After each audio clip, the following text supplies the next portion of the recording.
"50 Ways to Leave Your Lover" by Paul Simon is going to be played in standard tuning and is made up of two acoustic guitar parts that are playing kind of intermingling parts. I'll show you what it sounds like to me they're both doing.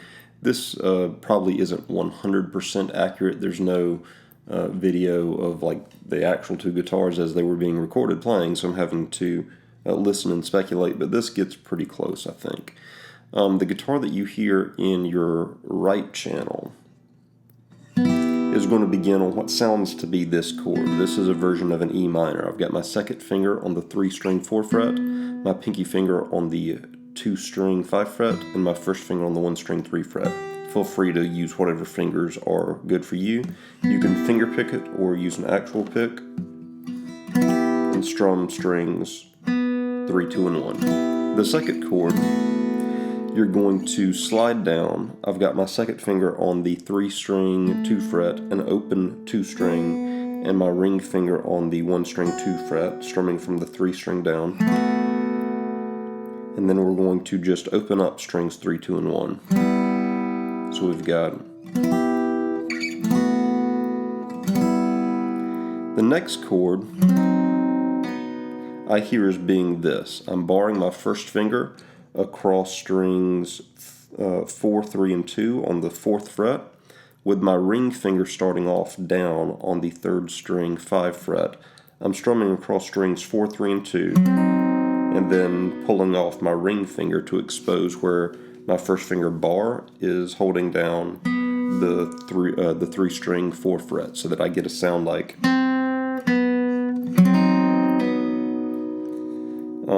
This chord could be played right here, and I'll get to a similar chord that is similar to this in just a second, because I will use this chord a little bit later, but it's essentially a D shape that originates on the 1st fret of the 4-string, 2nd fret of the 3rd string, and 1st fret of the 2-string. So where were we? The next chord will be the open 3, 2, and 1 chords again, and then a D7, where we're putting our second finger down on the 3-string 2 fret, our first finger down on the 2-string 1 fret, and our ring finger down on the 1-string 2 fret.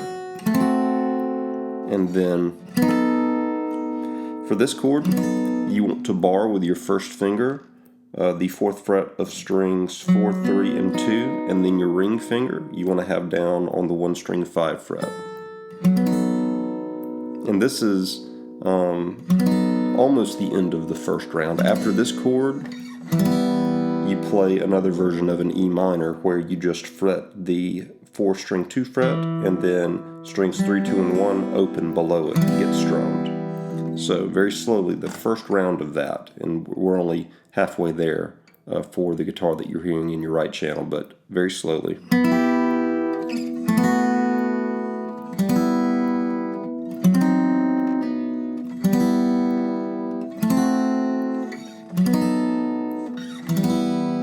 And then we're going to begin back where we started with this E minor, back down to that second chord, back to the open, and then this chord, which I told you about earlier, the D-shaped chord where your first finger is on the 4-string 2 fret, your first finger is on the 4-string 1 fret, your ring finger is on the 3-string 2 fret, and your second finger is on the 2-string 1 fret. You'll strum from the 4th string to the 2 string, Then after this is where the second round ends, and this is the end of like the full complete progression, where it will end on an E minor to an A minor to an E minor. Now the way that E minor gets played, I tend to hear it just as like ring finger on the 4-string 2 fret, strumming down to the open 1 string with strings 3, 2, and 1 both open, and then to a normal A minor shape, and then back to that smaller E minor shape with just a ring or second finger on the 4-string 2 fret, and then it repeats.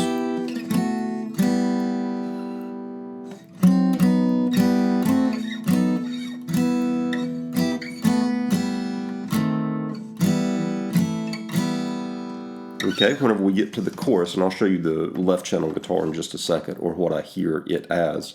Again, might not be 100% correct, but it's pretty close. Whenever we get to the chorus,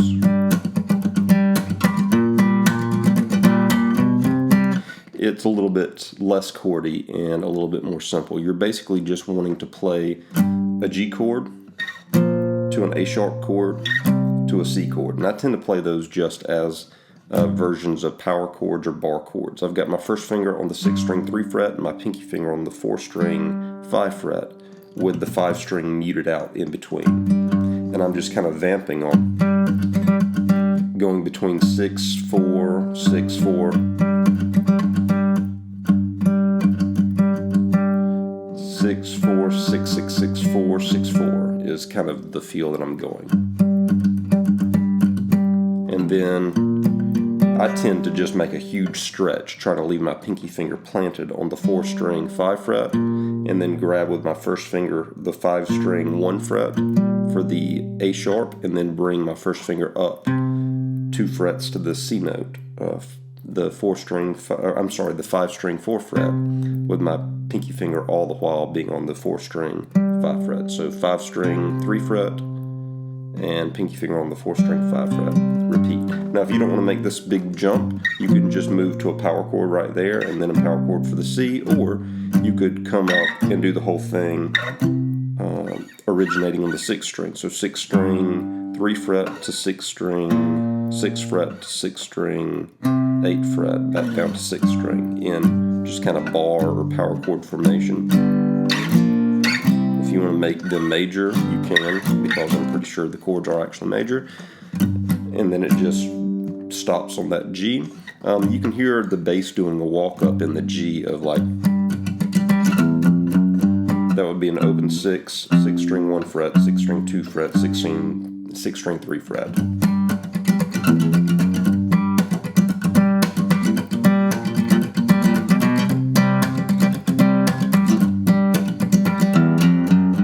That feel. Alright, so the second guitar part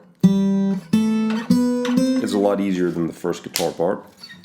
I'm finger picking it.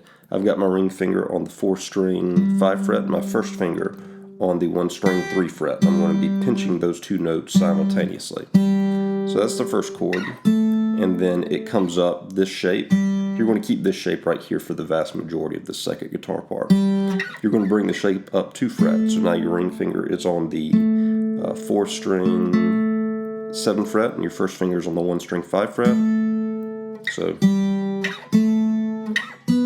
you're going to come up 2 more frets. So your ring finger's now on the 9 fret, and your first finger is on the 7th fret, and then you're going to come up 1 fret. So your ring finger's on the 4-string 10 fret, and your first finger is on the 1-string 8 fret. So again. And then we're going to come back down, and we'll repeat this chord twice, and then back down to where we started with our first finger on the 1-string 3 fret and ring finger on the 4-string 5 fret. Whenever the second round begins, we're going to leave our ring finger on the 4-string 5 fret and lift our first finger, and we're going to pinch and open 1 string and the still fretted 4 string. So that's the first chord of the second round. This is the second chord of the second round. I'm going to drop my ring finger to the 4-string 4 fret, and my first finger comes down on the 1-string 2 fret. Then we're going to raise both fingers back up to their normal positions originating on the 5 fret and the 3 fret. And then we'll bring them back down. And then we'll open the strings. Then we'll go. So after we bring them back down, we will go to an A minor, which I'll make by barring the 5th fret of strings 4, 3, and 2, and then opening up 4, 3, and 2. I'm sorry. Don't open up 4, 3, and 2. After the A minor, you'll come down to the first finger on the 4th string, 2 fret, and then everything else opens. So that second part very slowly.